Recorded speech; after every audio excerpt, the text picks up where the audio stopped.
இன்னும் ஜோரா கை தட்டலாம்.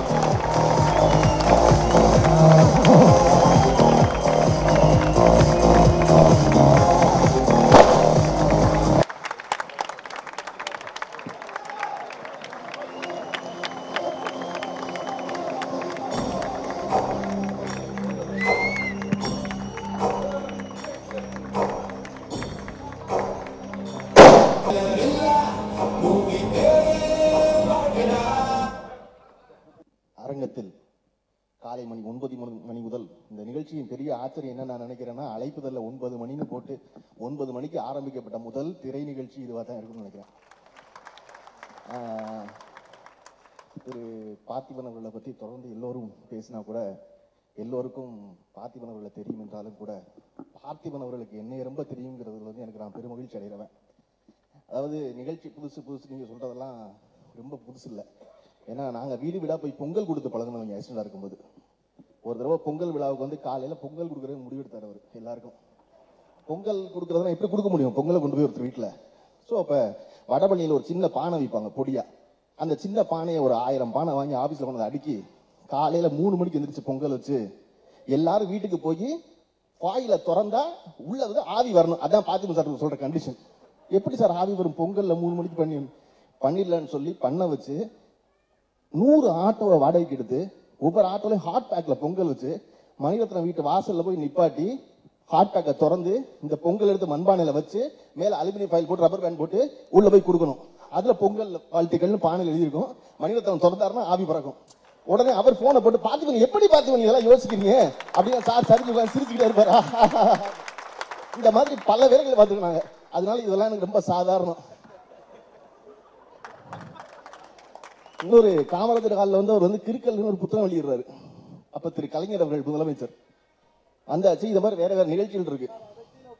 கலைஞர்களுடைய உதவியாளர் திரு சண்முகநாதன் அவர்கள் வந்து பார்த்திபன் சார் இப்ப எதுக்கு அவரை மேடை ஏற சொல்றீங்க, ஏன்னா மேலே ஏறி மறுபடியும் இறங்கணும் முதல்வர். அப்புறம் இன்னொரு நிகழ்ச்சி இருக்கு. அவர் இல்ல சார் ஏற சொல்லுங்க சார் அப்படிங்கிறார். சார் சண்முகநாதன் வந்து ரொம்ப டென்ஷன் ஆகி இல்ல பார்த்திபன் என்ன செய்ய போறீங்க சொல்லுங்க.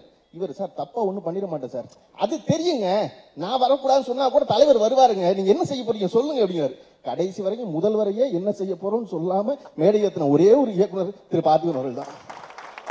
ஐயோ இனிமேல் சினிமா அவங்களுக்கு தான் போகும் போலுக்கு, நம்ம என்ன வர முடியுமா அப்படிங்கிற மாதிரி ஒரு சின்ன காம்ப்ளெக்ஸ். அதெல்லாம் வேண்டாம்.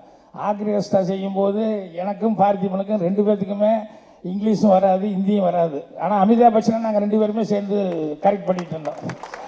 அவர் கூப்பிட்டு Murthy what I was feeling is yes sir okay sir அப்படிம்பாரு. அவர்கிட்ட சிக்கனா அடுத்து நான் தான் மாட்டுவேங்கும் போது நானும் கொஞ்சம் சமாளிச்சிடுவேன். ஆனால் 2 பேருமே சேர்ந்து இன்னும் அமிதாப் பச்சன் அவர்கள் அந்த 10 படத்தில் ஒன்று சொல்லுங்க அப்படின்னா இந்த படத்தை சொல்லுவார் ஆக்ரிகஸ்டா. ஸோ அதனால் பார்த்திபன் இன்னைக்கு லேட்டஸ்ட்டாக இருந்துட்டு இருக்காரு. அதனால் அந்த படிப்பு விஷுவல் கம்யூனிகேஷன் எல்லாம் நம்ம போயிருந்தால் தான் முடியும் அப்படின்னு தயவு செய்து யாரும் இது பண்ணிக்க வேண்டாம்.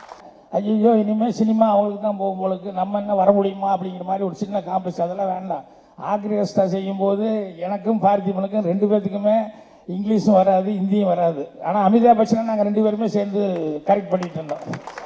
அவர் கூப்பிட்டு Murthy what I was feeling is yes sir okay sir அப்படிம்பாரு. அவர்கிட்ட சிக்கனா அடுத்து நான் தான் மாட்டுவேங்கும் போது நானும் கொஞ்சம் சமாளிச்சிடுவேன். ஆனால் 2 பேருமே சேர்ந்து இன்னும் அமிதாப் பச்சன் அவர்கள் அந்த 10 படத்தில் ஒன்று சொல்லுங்க அப்படின்னா இந்த படத்தை சொல்லுவார் ஆக்ரிகஸ்டா.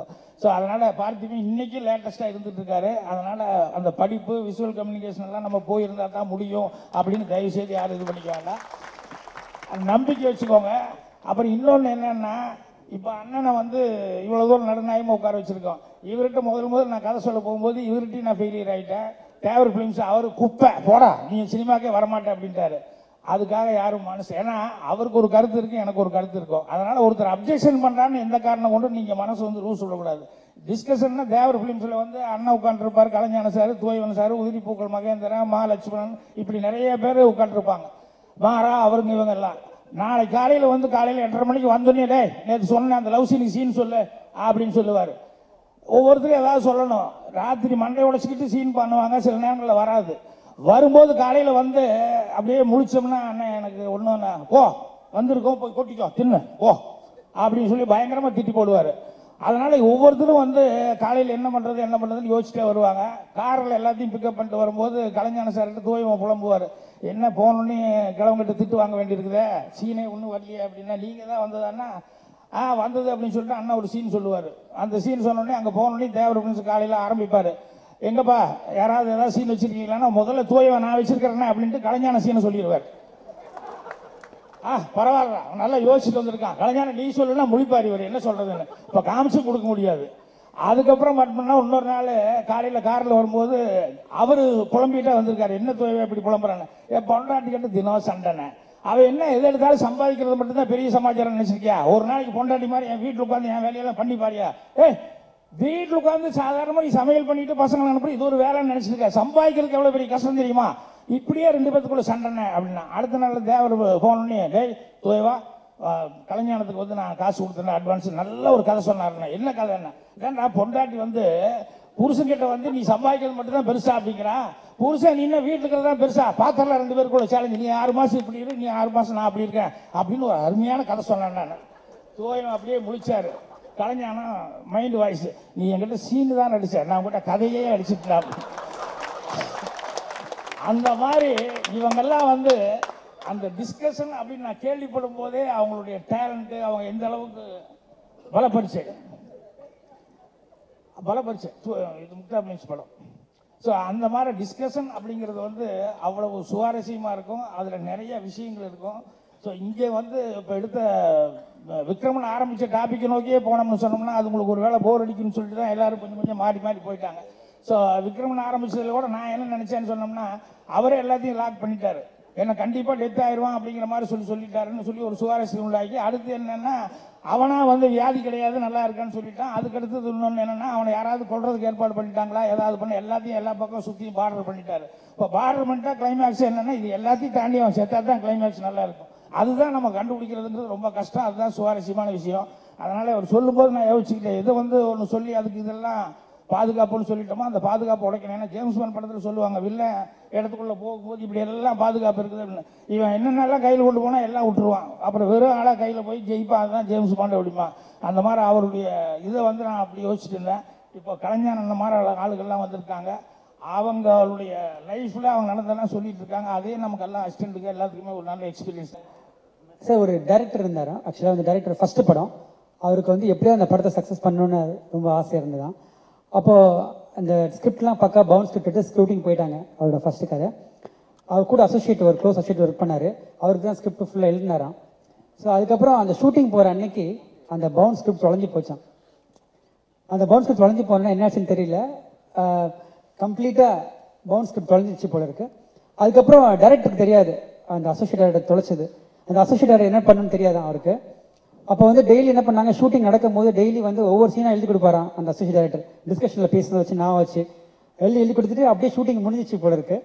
அதுக்கப்புறம் கடைசி நாள் தான் அந்த பவுன் ஸ்கிரிப்ட் கிடச்சது போல இருக்குது. அப்புறம் எடுத்து பார்த்தாங்களா அந்த பவுன் ஸ்கிரிப்டில் இருந்ததும் இவர் எழுதி கொடுத்ததும் ஒரு சேம் ஸ்கிரிப்ட் தான். அது வந்து 16 வயதிலே Bharathiyar sir and Bhagyaraj sir இப்படி நாங்கள் வந்து பல கதையில் கேள்வி பயங்கர மோட்டிவேட்டடாக இருக்கோம் சார். இது உண்மையான தெரியாது, பட் இதெல்லாம் எங்களுக்கு சொல்லியிருக்காங்க. we are very very motivated by all this. Thank you sir, thanks for the opportunity. இந்த மாதிரி ஆடியோ லான்ச் வந்தால் முதல்ல நின்று ஒரு எல்லாருக்கும் வந்து ஒரு வணக்கம் சொல்லி ஆரம்பிக்கிறது ரொம்ப ரொம்ப அன்கம்ஃபர்டபுளாகவே இருக்கும். இது ரொம்ப நல்லா இருக்குது. இந்த மாதிரி ஒரு இன்ஃபார்மலாக ஸ்டார்ட் பண்ணுறது நல்லா இருக்குது. இப்போ டிஸ்கஷனில் வந்து 2 டைப் ஆஃப் பீப்புள் இருக்காங்க.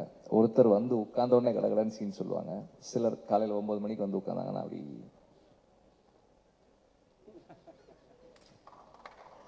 ஒரு 11 மணிக்கு சார் அப்படி எல்லாம் திரும்பி பார்ப்பாங்க,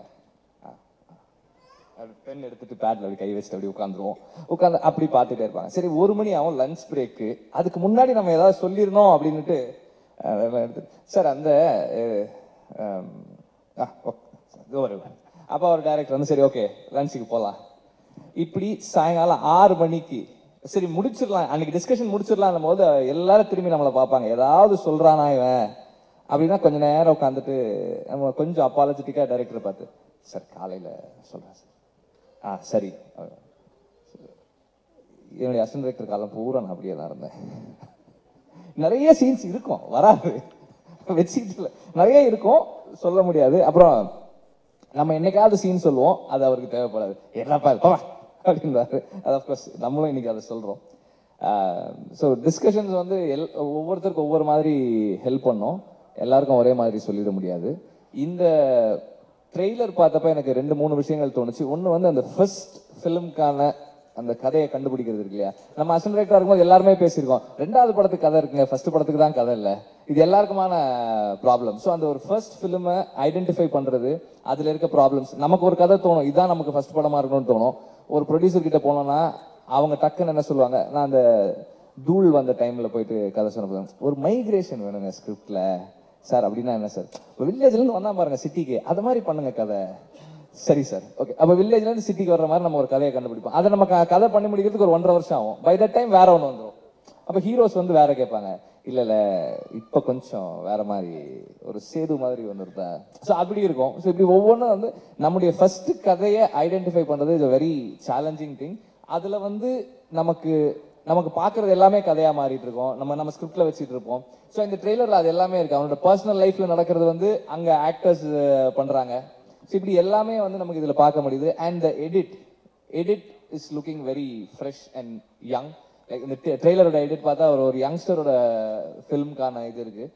and it is exciting and engaging. இன்னைக்கு இருக்கிற யங்ஸ்டர்ஸ் பண்ற அந்த இது இருக்கு அந்த ஃபிலிம்ல, இந்த ட்ரெய்லர்ல. இப்போ நான் very excited to watch the film. இது இன்னொரு விஷயம் எனக்கு சொல்லணும்னு தோணுச்சு. அது ரொம்ப நேரமா யோசிச்சிட்டே இருக்கேன், சொல்லலாமா வேணாமான்னு. சொல்லிடலான்னு தோணுச்சு, சொல்லிட்டேன். சந்தோஷம், அச்சீவ்மெண்ட், இது எல்லாமே வந்து இட்ஸ் வெரி பர்சனல் திங். நமக்கு நம்ம என்ன நினைக்கிறோமோ அதுதான் நம்முடைய அச்சீவ்மெண்ட், நம்முடைய கோல். பெருசு சின்னதுன்றது அதுதான். பாலுமகேந்திரா சார் எப்பவுமே என்ன சொல்லுவாருன்னா, என்னுடைய வாழ்க்கையை வந்து நான் வந்து கேலண்டர் டேஸ்ல நோட் பண்றது இல்லை, ஒவ்வொரு நெகிழ்வான தருணங்களும் ஒவ்வொரு மகிழ்வான தருணங்களையும் வச்சு தான் வந்து நான் என்னோட லைஃப்பை மார்க் பண்றேன் அப்படின்னு சொல்லுவாரு. ஸோ அது அவருடைய understanding of life, happiness and achievement.